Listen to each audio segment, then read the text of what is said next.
Goed, goeiemôre, dit is dan vanoggend Saterdag, 21ste Februarie 2026. Ons is nou al by lesing 93 van die groot Johannes Evangelie boek 3, wat basies 'n uitbreiding is van die Johannes Evangelie, wat Yeshua eers omtrent bykans 1700 jaar later die lig laat sien het. Maar elke woord wat gespreek is in daardie tyd het nooit verlore gegaan nie en is nou vir ons gedokumenteer sodat ons lering daaruit kan kry, want dit is die mees duidelikste, helderste en die beste profete skool wat daar nog ooit op aarde was. Toe Yeshua op aarde gewandel het en sy woorde op die aarde gehoor was. Goddelike woorde wat uit die hemele kom, wat nou in klank omvorm was en nou weer vir ons op skrif gegee is. Ons het nou gister geluister na die gesprek tussen Jara en Cornelius en vanmôre is dit nou hoofstuk 173, vraag en beloning. Jara gaan daarmee akkoord en Cornelius pynig sy verstand, maar kan nog steeds niks geskik vind nie. Na 'n verposing val iets hom uiteindelik by en hy sê dan vir Jara, ja, nou het ek tog iets gevind. Dis nou 'n vraag wat hy moes vra, nou sukkel hy om 'n vraag te kry. Ek wou van jou weet wat die son nou eintlik is en uit watter elemente sy bestaan. Omdat sy so baie sterk lig en so ongelooflike hitte op hierdie aardbodem versprei. Liewe Jara, as jy my iets daaroor sal kan vertel, sal ek jou, as jy dit wil aanvaar, koninklik beloon. Nou, dit is sekerlik 'n vraag wat vir ons net so van belang is, want ons is op skool geleer dat die son een groot vierspiewende bal is. En dit is glad nie so nie. En daarom is dit belangrik dat ons ook waarheid in die natuurlike skepping moet kry. Want as ons basis verkeerd is, dan sal ons geestelike denke ook verward raak. En daarom is dit 'n baie belangrike vraag wat ons dan vanoggend beantwoord gaan kry. Maar ons lees nou eers 'n bietjie verder oor Jara. Sy is nou wel 12 jaar oud, maar sy is baie moeilik. Jy kom nie sommer met haar reg nie. En net hierdie ding dat die ou haar wil beloon, gaan hy nou bitter spyt wees daaroor. Vers 3. Jara sê 'n bietjie ironies, weet u geëerde gebieder, so haal 'n mens die verrotte vis uit 'n waterpoel, wat 'n mens probeer om te suiwer, omdat die verrotte vis die water stinkend en onrein en daarom ook ongesond maak. Is dit duidelik, geagte owerste Cornelius? As u te veel skatte het, dan sal u, veral hier in die stad, wat deur die vuur verwoes is, baie armes vind, wat u nou 'n koninklike ondersteuning ten dele kan laat val. Maar ek het van niemand op hierdie aarde watter loon nodig nie, ook al nodig nie, want ek besit alle liefde van die meeste, en dit is ook my enigste en grootste loon. Wat 'n wonderlike getuienis vandag vir elke pastoor en predikant in hierdie land of wêreld, wat 'n kollekteblik in sy kerk het, en wat vereis dat mense nog tiendes van hulle inkomste bo die daaglikse kollekte inneem. Ons wat in Vader se diens is, het werklik niks meer nodig nie, want ons het die liefde van die meeste, wat alles insluit, en alle versorging ook insluit. Daarom is dit sekerlik nou al byna 15, 16 jaar, wat die dogter van Sion nie 'n kollekteblik omstuur nie. Ons het eintlik nog nooit 'n kollekte bord rondgestuur nie. Ons vra nie. Ons bid en vra dat Vader se Gees die mens sal wakker maak om 'n nood wat ons ly te sien. En dan sal sekere mense somme uit hulle self uit sal hulle kom en dit presies gee wat nodig is. Nie net altyd 'n skenking nie, ook die persoon wat partykeer by die hek instap, is presies die persoon wat ons nou nodig het vir 'n spesifieke taak. En dit is hoekom ons dan kan sê dat die Philadelphia Ark met al ons mense wat sondaars is, besit die liefde van Vader. Hy is lief vir hierdie plek. Hy is lief vir die ouete huis.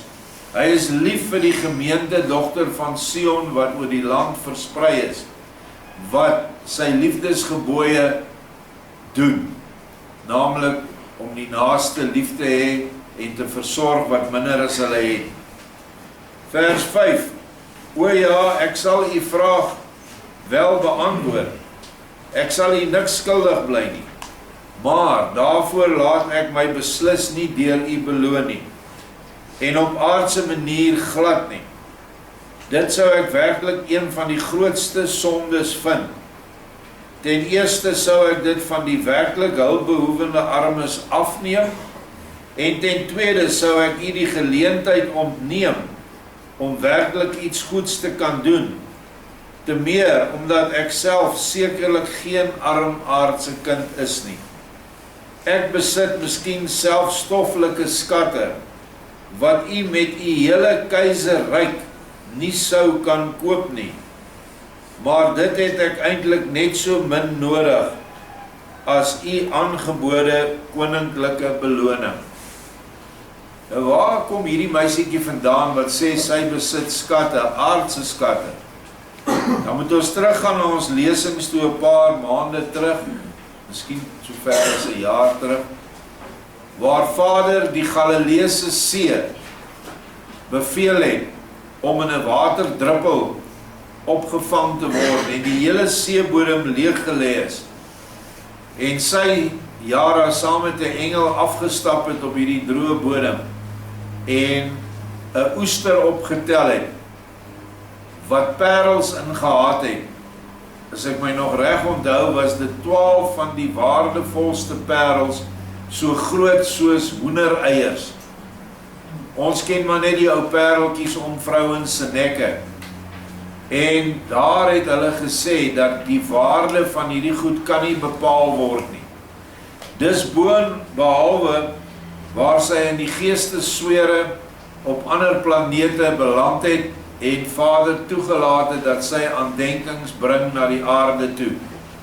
Alles koninklike skatte van die hemele, wanneer jy vir Yeshua lief het en hy met jou hierdie dinge kan doen weens jou suiwer gees. Dink nie een van ons vanoggend het daardie vlak van suiwerheid bereik wat Jara bereik het nie. So hy kan nie dit vir ons gee nie, maar hy kan ons gees reiner en reiner maak as ons wil daarop sal plaas om skoner te kom vir hom. Dan sal hy ons help. Hy sê hy kom ons 50% van die pad tegemoet. Moet egter nie glo dat 'n bepaalde hoogmoed hier uit my praat nie. Dit is die suiwer en eenvoudige waarheid. Want as ek ook maar die kleinste spoortjie trots sou besit, sou ek nie op hierdie plek, langs die Elohei van alle Elohim, in die ou Bybels die God van alle gode, en die meester van alle meesters gesit het nie. En jy, my oorigsins beste vriend Cornelius, sit dan ook langs hom.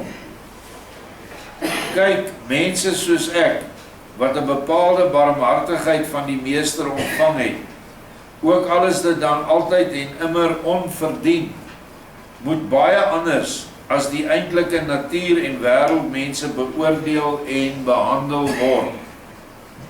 U dink dat ek as 'n jong, nouliks 14-jarige meisie nie so 'n ydelle aard sou hê as die ander wêreld net so ydelle aard sou hê as die ander wêreldse meisies, en miskien wel die grootste behaag daarin sou skep om koninklike kleding te kan dra.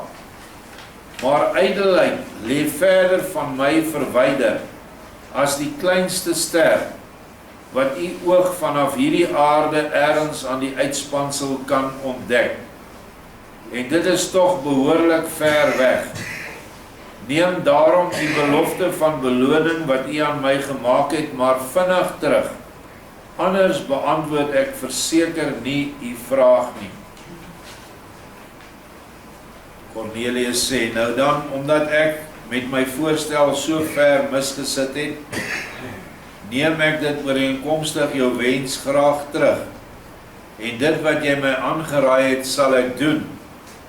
Maar gee jy dan uit vriendskap antwoord op my vraag wat ek aan jou gestel het. Toe konsentreer Jara eers goed en sê, u wil dus nou van my af weet wat die son is en uit watter elemente sy bestaan, omdat sy in staat is om so onvoorstelbare sterk lig en so 'n geweldige warmte en hitte op die aardbodem te versprei. Nou is die vraag vir mense, veral vir ons nuus, hoe is sy dan, as nie eers 'n 14-jarige ouderdom bereik het nie, hoe kan sy dan nou vir ons vertel wat op die son aangaan? Eenvoudig, omdat haar gees reeds volkome een geword het met Yeshua se gees. En sy spreek nie uit haarself uit nie, sy spreek wat Yeshua in haar gees vir haar gee, ongeag haar ouderdom, ongeag haar geslag. Want dis mos nou baie mense, veral in die Israeliete, wat dink, vrouens, hulle het nie eintlik 'n veel groter ding van vrouens as wat die klomp moslems van hulle het nie. Hulle sê dit net nie. Maar 'n vrou mag net nie die woord bring nie. Dan kry hulle omtrent die piep. Wat nonsens is, die vrou is net so gelyk geskape as die man, as 'n kind, met dieselfde potensiaal en dieselfde beloftes. Maar weens die orde in die huwelik, moet die vrou onderdanig aan die man wees. Wat nie beteken dat die man haar onder sy voete kan trap. Maar sy kan, in ons gemeente het ons nie 'n probleem daar nie. Vroue kan lering gee. Vroue kan die gees ontvang, partykeer makliker en gouer as die mans. So neem kennis dat vader deur so 'n dogter kan praat. Wel, vers 11, dit kan ek heeltemal volgens waarheid uitlê. Maar wat sal u daaraan hê? U kan my glo soos 'n blinde iemand glo, wat hom van 'n blom vertel, wat wonderbaarlik mooi rooi is. Sal die blinde ooit in staat wees om homself daarvan te oortuig, dat die blom werklik so wonderbaar mooi is, of rooi is? Dit sal in die lewe wel moeilik gaan, en in die ander lewe sal die vrye siel haar beslis weinig daaroor bekommer. Want daar sal sy sonder meer in een oomblik meer kan aanskou, as wat sy hier in 50 moeitevolle deurleefde jare met alle vlijt geleer kon word. Cornelius sê nou vir haar, liewe meisie, daarmee het jy volkome gelyk. Ek sal my ad personam meen, wat beteken persoonlik, wel nooit daarvan kan oortuig van die waarheid van jou uitsprake oor die son, en of dit wel heeltemal klop nie. Maar ek weet nou ook dat jy my in feite nooit iets wys kan maak nie, omdat jy dit wat jy weet, alleen maar deur die meester weet, deur Yeshua, en kan weet. Daarom kan ek tog alles wat jy my ook maar oor die son sal sê, en kan sê, as 'n volkome en onbetwisbare waarheid aanneem. Nou sê Jara vir hom, wel goed dan, ek is egter benoud, of u nie tog die skouers sal ophaal nie. Luister dan. En hier kom 'n belangrike les vir ons. Daar is ander plekke waar dit meer volledig beskryf word, maar dit is nodig vandag dat ons die aard en samestelling van die aarde, die maan en die son op natuurlike vlak moet ken. Want daar het in die afgelope, seker nie meer as 5 jaar terug, 'n beweging ontstaan wat gesê het dat die aarde plat is. En duisende mense glo dit. En so in ons volk, duisende van ons mense, van ons volksgenote. En daarom moet ons in staat wees om vir hulle die korrekte waarheid te gee oor die samestelling van die aarde en die son. Want hulle glo die son is net nie bokant ons, hier's 'n koepel oor ons en die son hang aan die koepel. Want hulle vat Genesis 1 letterlik op. Hulle kan nie die beeldspraak of die gelykenisse verstaan wat Vader daar bedoel nie. So kom ons luister verder wat sê Joshua deur Jara. Opskrif van hoofstuk 1:7-4 is die natuurlike son. Wel, die son is ook net soos ons aarde 'n bewoonbare en ook heeltemal bewoonde wêreld, wat vir baie nuwe mense 'n skok gaan wees nou. Sy is slegs 1000 maal 1000 keer groter as ons aarde. Wat is 1000 maal 1000? Dis 1 miljoen keer groter as ons aarde. Wat, soos u sien, tog ook nie klein is nie. Maar die lig wat van die groot wêreld afkomstig is, ontstaan nie op die bewoonde sonaarde nie, maar in 'n liglaag wat haar heeltemal omgewe met 'n spieelgladde oppervlakte.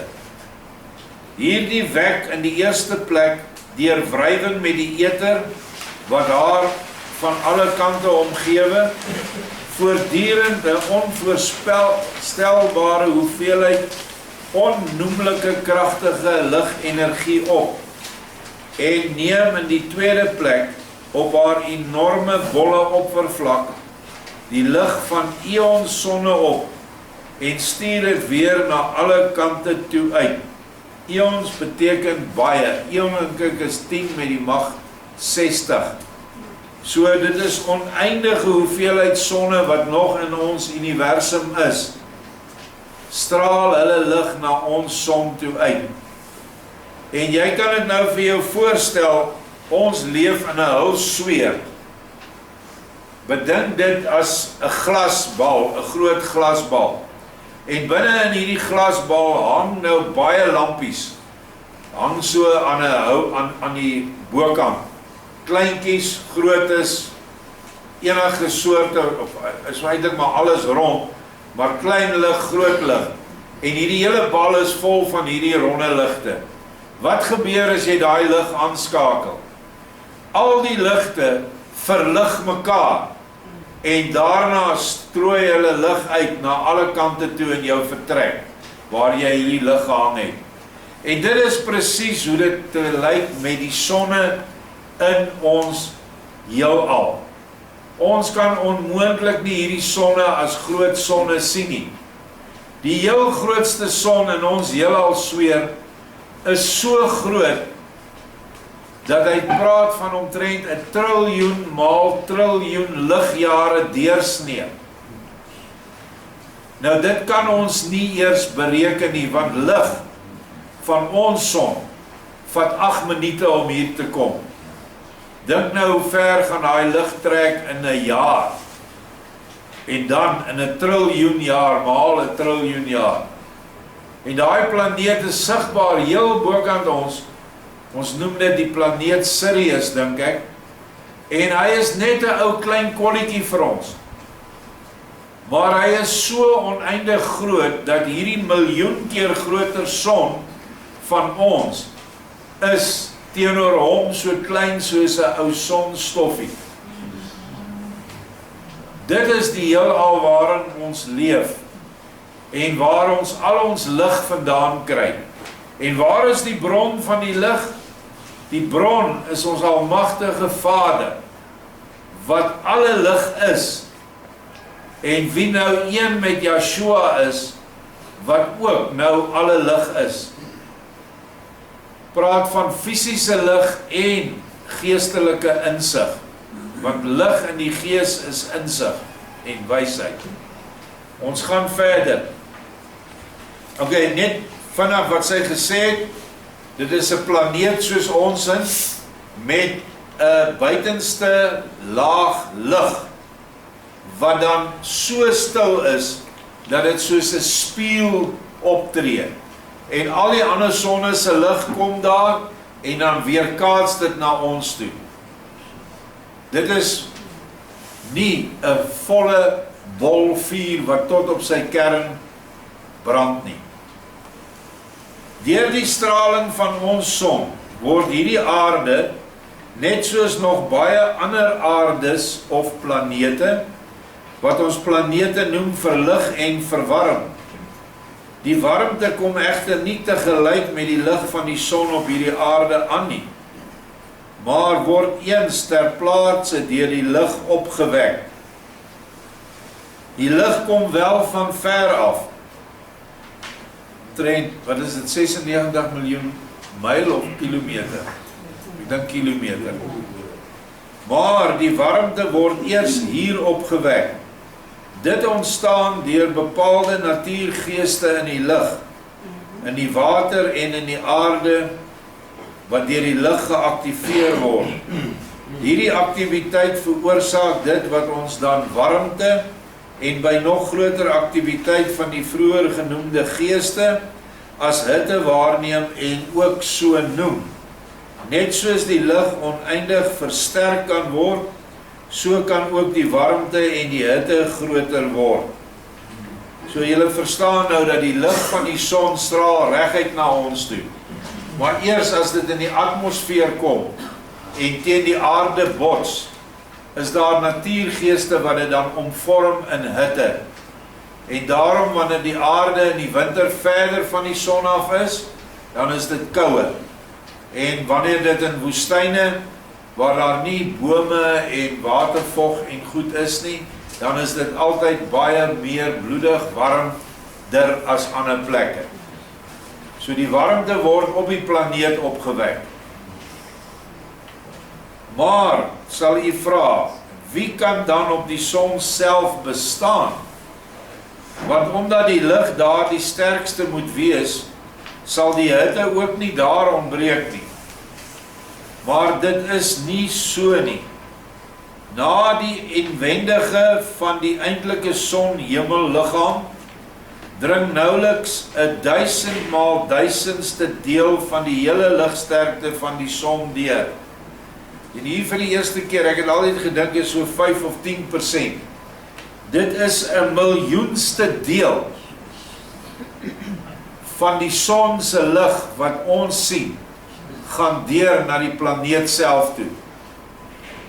Waar daar 7 noordelike streke is en 7 suidelike streke, wat nou nie hier beskryf word nie, waarop in elke streek afgeskei word deur ontsettende hoë berge en onoorkomlike see. En hulle kom nie by mekaar uit nie. En op hierdie plekke, as jy wil weet wat daar aangaan, daar is 'n boek daaroor geskryf deur die einste profeet Jacob Lorber.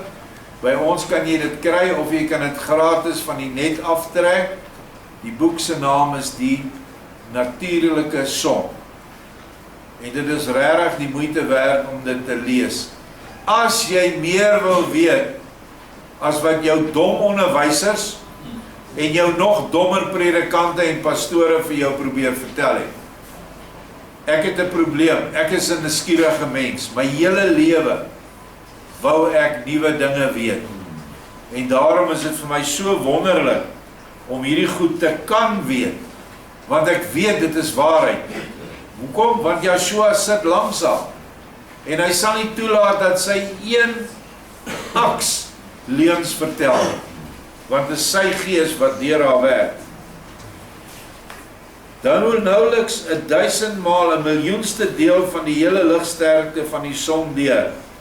En daarom is die oppervlak van die son nie baie ligter en warmer as hier op ons aarde nie. So dis baie dieselfde klimaat as hier. En die skepsele van Elohim kan daarom ewig goed daar bestaan en lewe soos op ons aarde.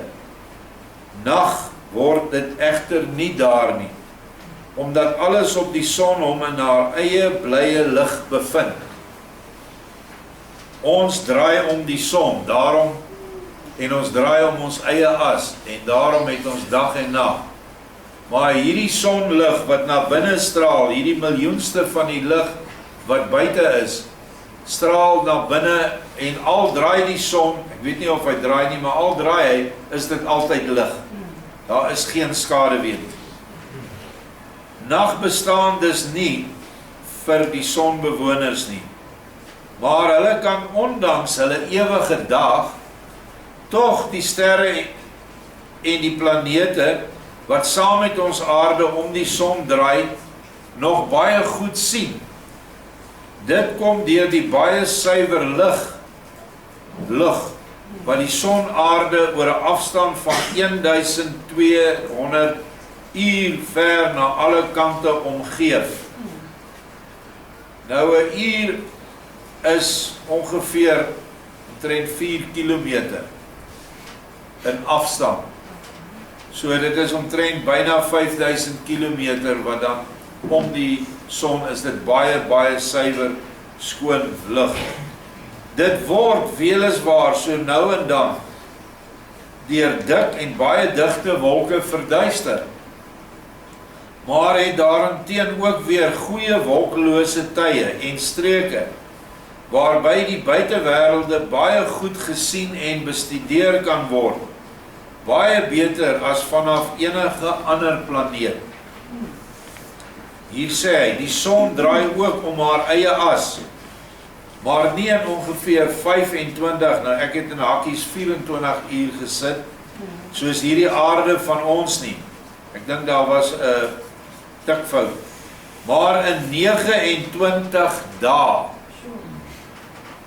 Daardeur kan die sonbewoners binne daardie tydsverloop die hele sterrehemel te siene kry. Dit geld veral vir die bewoners van die middelgordel. Dit is op die ewenaar, wat volgens my mening miskien wel die mees wyse en mooiste mense van die son is. Die bewoners van die ander gordels toon meer ooreenkomste met die onderskeie planete. Nou, sover ek dit kan onthou, is jou middelste gordels, die 2, is juis plek gemaak vir aardse mense, wat sterf en nie na die ware oneindige geestelike hemele toe gaan nie. Maar hulle kom op hierdie middelgordel, beland hulle en daar is leraars wat hulle leer, soos engele, wat hulle geweldig baie insig en kennis en wysheid gee, sodat hulle dan ook later na groter sonne toe kan gaan en later daarna ook na die geesteshemel wat nie op planete is nie. Hierdie planetêre hemelse toestande of hemele is 'n tussentoestand. Maar jy sal dink, die goed wat hulle daar ervaar is so wonderlik. Lees daai boek en dan kan jy agterkom, dit is absoluut hemels. Ook in daardie boek word goed bespreek wat nou ook baie aktueel is.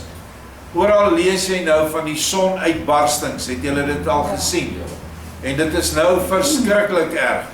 En hierdie sonuitbarstings kan jy sien met teleskope, eintlik as jy die son ook 'n bietjie met 'n filter opsit, dan kan jy dit sien. En dit alles word beskryf in hierdie boek. En dit is niks anders as groot aardbewings en ontploffings op die son, wat in beheer gehou word deur Vader se engele. Alles is onder sy beheer. En hierdie mense wat op die middelgordel bly, kom van hierdie aarde af. Alhoewel die aarde een van die onaansienlikste planeetjies is in hierdie planetêre stelsel van ons, is hy gekies, of is sy gekies, want 'n planeet word altyd as vroulik verwys, as die enigste leerskool in die ganse heelal, waarvan daar nog ontelbare en ontelbare biljoene en triljoene en eons van heelal swere is.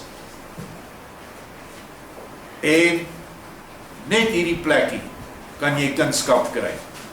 Net hier waar jy nou sit, is jy die moontlikheid gegee om ewige kunskap te kry. Dat wanneer jy sterf, gaan jy nie eers na hierdie pragtige plek toe nie. Jy gaan dadelik verby na nog oneindig groter en beter plekke, van waar jy dan kan afwerk en enige tyd daai planetêre son of middelson of die absolute groot oermiddelson kan besoek. Want jy is dan 'n geeswese in Yeshua se diens. En hy sal jou na plekke toe stuur waar jy sekere werk moet gaan doen. En dit is wat die hemel so wonderlik maak. Ons gaan werk. En as jy nie lus is vir werk nie en nie hou van werk nie, dan hou jy ook nie van die hemel nie. En raai wat? Dan gaan jy dit nie kry nie. So eenvoudig soos dit. In Vader se hemele is daar nie plek vir luiaards nie.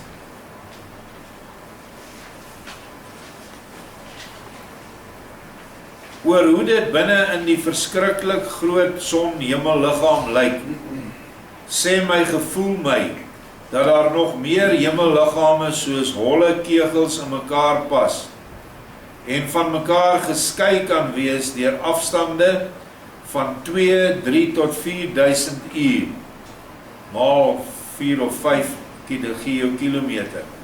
Hierdie afstande is egter nie konstant nie, omdat hierdie inwendige sonneliggame wel baie uitsit en dan weer tot die normale grootte inkrimp.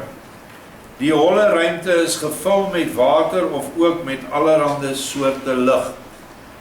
Wat sy hier openbaar is wat werklik in hierdie boek staan, die natuurlike son. Die son bestaan uit 7 ander kleiner sonne binne in hierdie groot son, wat los beweeg binne in elke son. Ek weet nie of van julle al Russiese poppies gesien het nie. Ek het eendag vir my dogtertjie saamgebring. Dis 'n pop omtrent so groot, en as jy hom oopmaak, dan sit 'n kleiner pop binne, en as jy hom oopmaak nog, ek dink tot 10 van hulle daar binne. En dit is hoe die son lyk, maar net rond met allerhande kleiner wordende ronde planete, waarop ook wesens woon.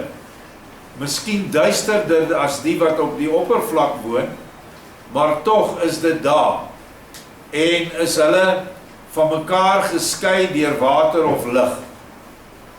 Iets wat ons nie vir onsself kan indink nie, maar onthou dat die voorwaardes om op die son te leef heeltemal verskil as die voorwaardes om op ons planeet te leef.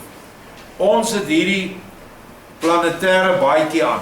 Kom ons noem dit hierdie vleisbaadjie wat ons elke dag in moet leef. Is 100% geskik net vir hierdie aarde. Hy's net reg in gewig vir die swaartekrag. Hy's net reg hard genoeg, sag genoeg, dat as hy te sag was, kon enige iemand jou baie seer gemaak het. As hy te hard was, die teenoorgestelde. En so is die sonliggame op die son heeltemal anders, en soos wat die songordels van die ewenaar af beweeg na die pole toe, verskil elke songordel se mense ook. Of kom ons noem dit se wesens. So by so dat die mense op die middelgordel, wat van ons aarde afstam, ongeveer dieselfde grootte as ons is.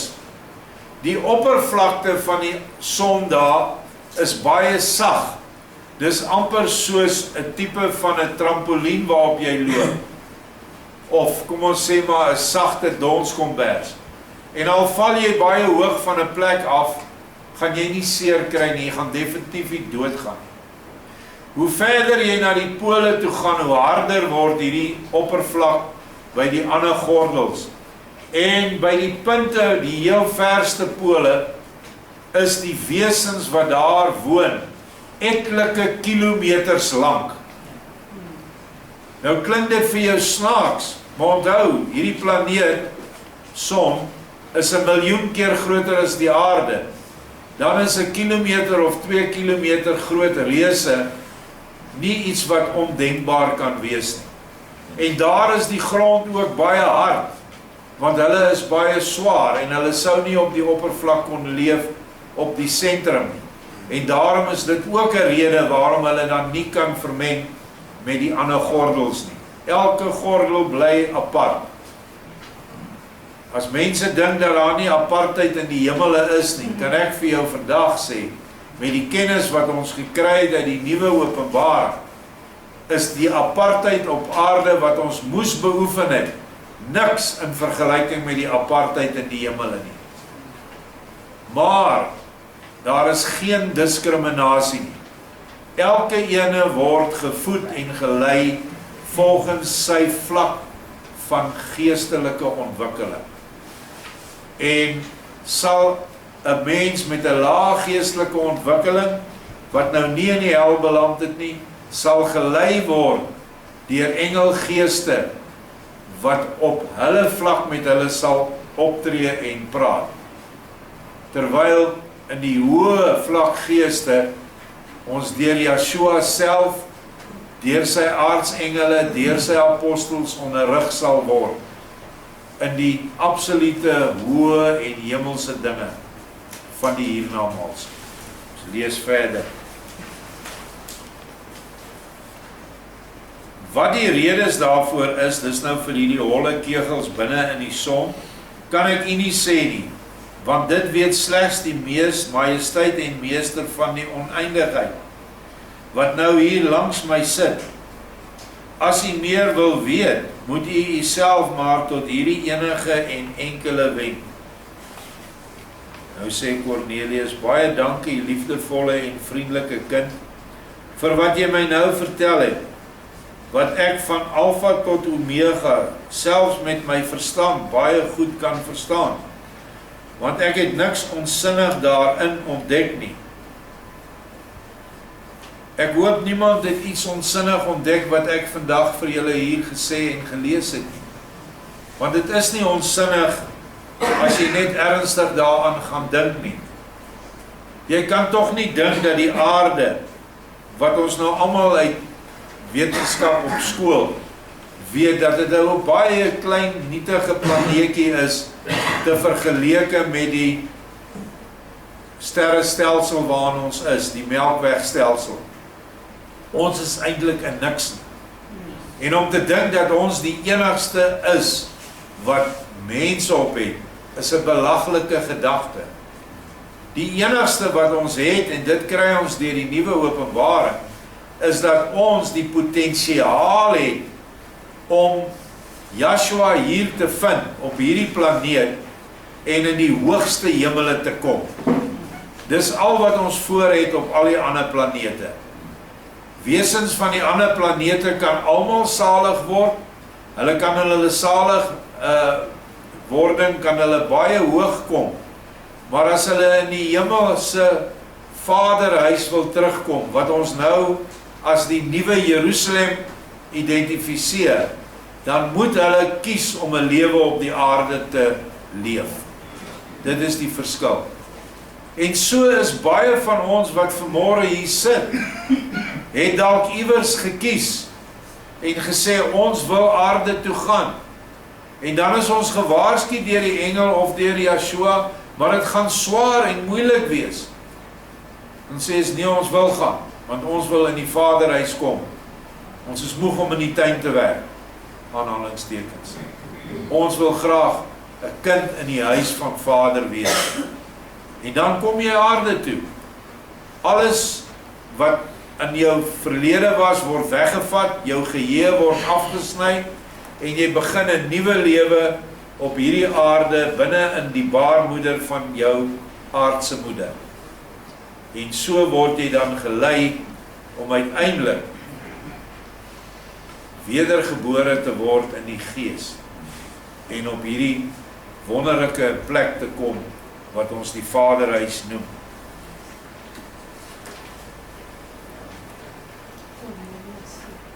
Cornelius sê, baie dankie, nee, ons het dit gelees. Maar hoe ver moet die son dan nie van hierdie aarde verwyderd wees, sodat sy vir ons, ondanks die feit dat sy so ontsettend groot wêreld is, so klein kan voorkom nie. Jara sê, tans het ons op aarde geen maatstaf daarvoor nie.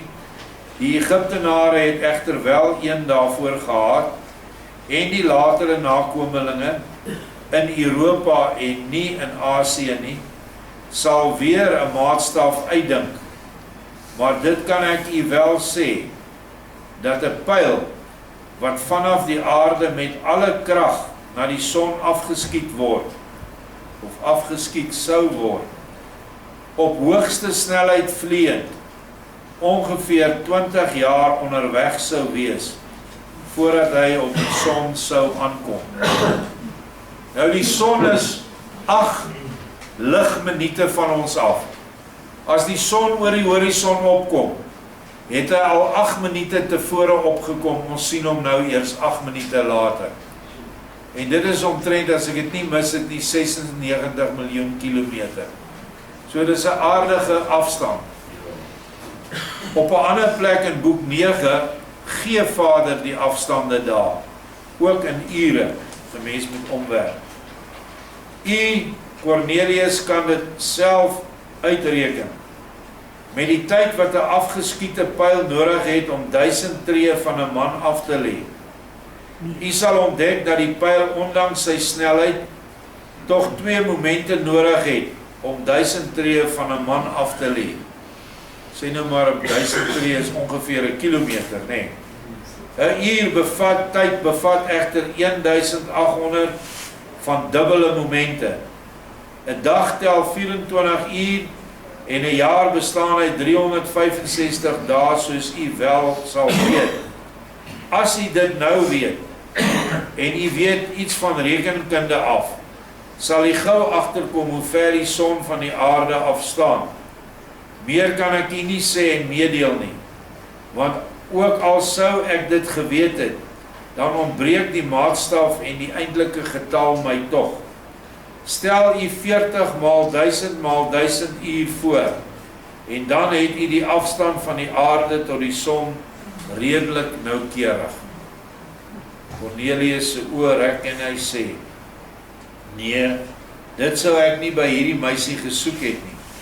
Sy bereken die grootste getalle ter wêreld uit haar hoof uit, of uit haar kop uit, soos wat ons die klein getalle op ons vingers uitreken. Sy is Euclides, die grootste rekenmeester, al ver vooruit. Nee, so iets het my nog nooit oorgekom nie. Meester, sê u vir my, of ek dit alles nou so moet glo.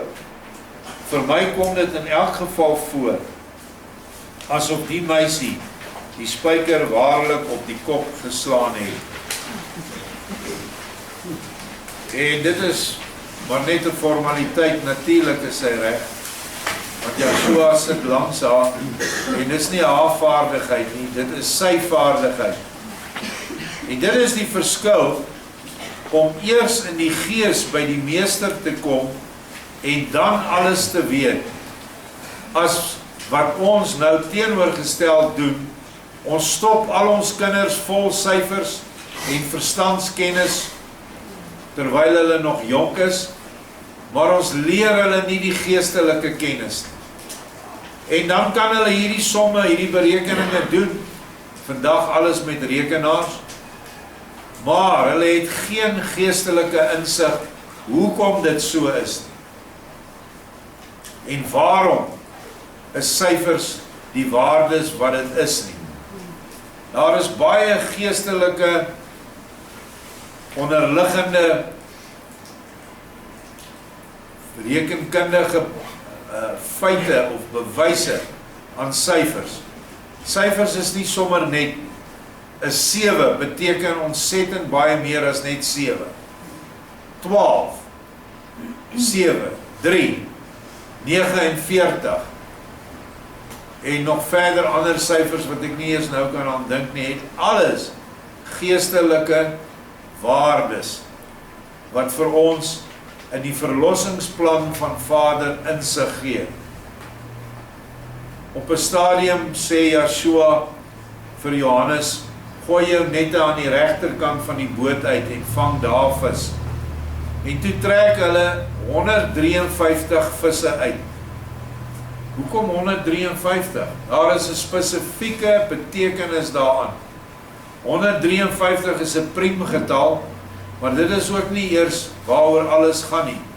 Dit is 'n baie unieke syfer in die heelal. Net soos wat 144.000 ook 'n baie dieper betekenis het as net die hoeveelheid. Maar al hierdie dinge kan net die Gees aan ons openbaar as Yeshua in jou kan werk. En dit is hoekom ons nie moet nalat om ook die geestelike kennis vir ons kinders by te bring nie. Kinders leer op die skool van evolusie. Hulle leer van al hierdie leuns wat ons ook mag geleer het, dat die son is 'n bal vuur en al die dinge. Maar ons is 'n plig om nou ons kinders te roep vanaand, hoorie, dis wat jy in die skool leer, maar hier's die waarheid. Yeshua sê dit vir ons. Moet nou nie daar in die skool gaan en almal omkeer nie. En die juffrou gaan vertel en sy gaan in elk geval vir jou sê jy lieg. Maar vir jou siel, vir jou kinders se beswil, is dit baie, baie belangrik. So vir my was hierdie 'n baie groot les in die samestelling van die son wat ons elke dag sien en wat ons min kennis oor het. Baie dankie.